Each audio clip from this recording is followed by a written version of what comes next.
生。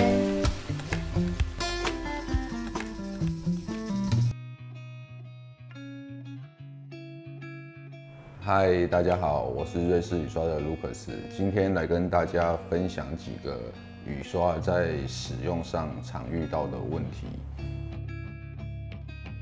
第一个就是雨刷跳动的问题，很多人都会问说，老板，为什么我的雨刷很容易有跳动的情况，或者是有异音？我就以我个人的一些经验来跟大家做分享。第一个就是，如果你的雨刷已经很久没有更换，胶条老化变形，就很容易产生雨刷跳动或者是有声音的情况。第二点就是你的玻璃上有药剂，包含说你有做玻璃镀膜，或者是你有用拨水剂，还是说你在洗车的过程，比如说自助洗车或者是加油站洗车，你使用的这些洗车精，它里面是含有水蜡的成分。如果你的玻璃有这些药剂，也很容易造成雨刷跳动或者是有声音。第三个就是说你的玻璃上有油膜，油膜是怎么产生的呢？就是我们行驶在大马路上会有空气污染啊，会有废气啊，这些污染物附着在玻璃上，造成玻璃表面的不平均。我们雨刷在刷的时候就比较容易产生跳动或者是有声音的情况。关于说你的玻璃是不是有药剂或者是有油膜，我教大家一个很简单判断的方式，就是我们可以拿一杯水倒在玻璃上，像如果是我们除完油墨干净的玻璃，水倒在玻璃上，它就会呈现清水状，就是整片水非常慢的滑落。如果说你的玻璃上面是有这些药剂或者是有油膜，你水倒下去，水就会呈现水珠状，这是一个非常好判断的方式。所以你可以拿一些水倒在你的玻璃上，去判断说你的玻璃是不是有油膜或者是有拨水剂啊、水蜡这些成分。第四点就是有些客人会问说，老板，我已经除完油膜了，为什么雨刷刷起来还是会跳呢？还是很干涩呢？因为呢，市面上除油膜的药剂种类也是非常的多，有些品牌的药剂可能或许它清洁效果非常的强，但是你用完之后，虽然玻璃是很干净，也呈现清水状态，但是可能它清完之后，玻璃会非常的干涩。玻璃干涩，我们胶条在刷的时候摩擦力就会变大，所以也会有一些跳动跟声音的情况。第五个就是我也有遇过一些案例，就是可能他的车已经有一段时间了，本身雨刷这支铁杆呢，它的角度或者是它弹簧的压力已经不足，还是说铁杆的角度已经稍微有歪掉，造成说胶条贴在玻璃上的角度是没有垂直的，这样也很容易产生雨刷跳动跟声音的情况。关于雨刷跳动的问题呢，大部分我遇到的都是这几个情况。我们如果遇到这个问题，其实我会建议大家就是先拿一些水倒在玻璃上，先试试看玻璃有没有这些油膜或者是药剂的残留。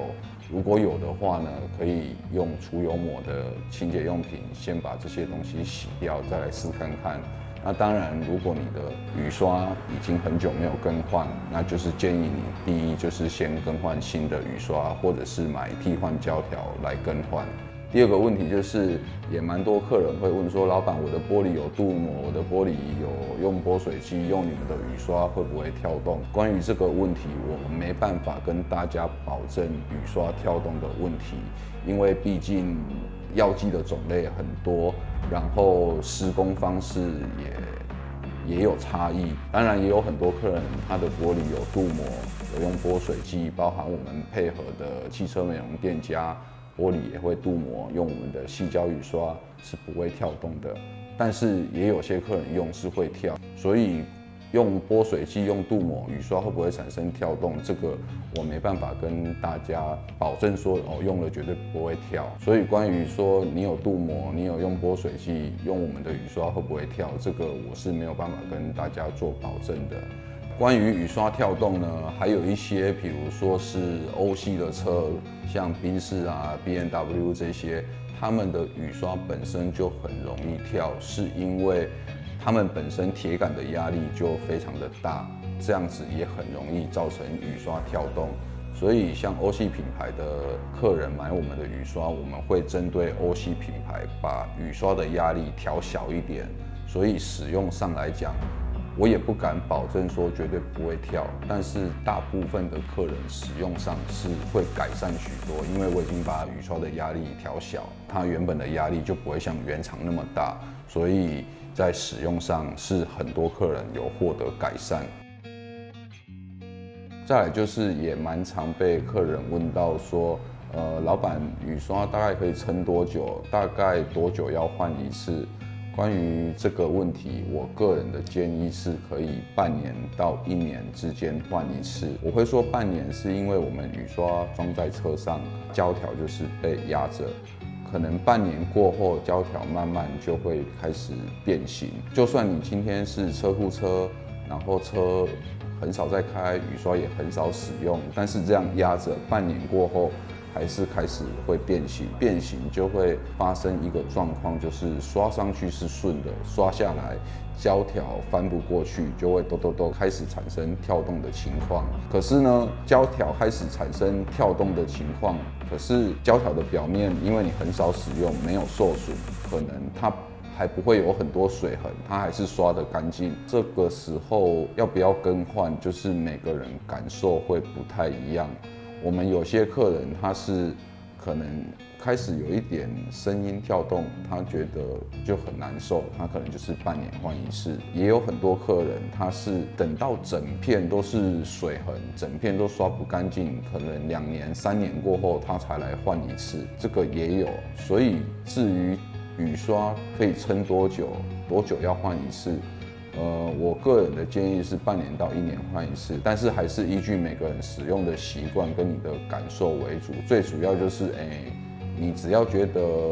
它开始刷不干净，影响到你的视线或者是你开车的感觉，那你就可以做更换。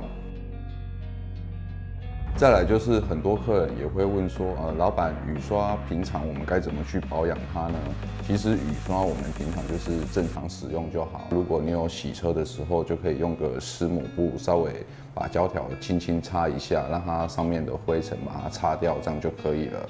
有些客人会问说，老板我们是不是要把那个铁杆立起来？其实我个人是不建议这样，因为你把铁杆立起来，改天久了这个弹簧松掉，你等于是整只铁杆都必须要把它换掉。其实我们现在雨刷胶条都可以做替换，你只要正常使用，那觉得刷不干净就买替换胶条来更换就好。如果时间久了，骨架的状况没有那么好，再更换整支全新的雨刷。以上这几个问题呢，我是以我个人的经验来跟大家做分享。尤其是雨刷跳动的这个问题呢，它真的是有太多因素都会去影响，就是胶条啦，然后你的清洗药剂啊，或者是你的环境啊，包含说每台车它的铁杆设定的压力、玻璃的弯度、曲面都不一样，甚至你的环境有些地方可能它空气污染比较严重，你遇到下雨的时候，雨水的污染物比较多，也是有可能会产生这个跳动或声音的情况。那我就以我个人的经验来跟大家做分享，给大家做一个参考。如果喜欢我们的影片呢，可以帮我们点个订阅，这就是对我们最好的鼓励。如果大家还有其他雨刷方面的问题呢，也可以加我们的官方 LINE， 或者是私讯我们的 FB， 还是说可以直接来我们的门市购买，或者是来这边询问都可以。那我们今天就到这边喽，拜拜。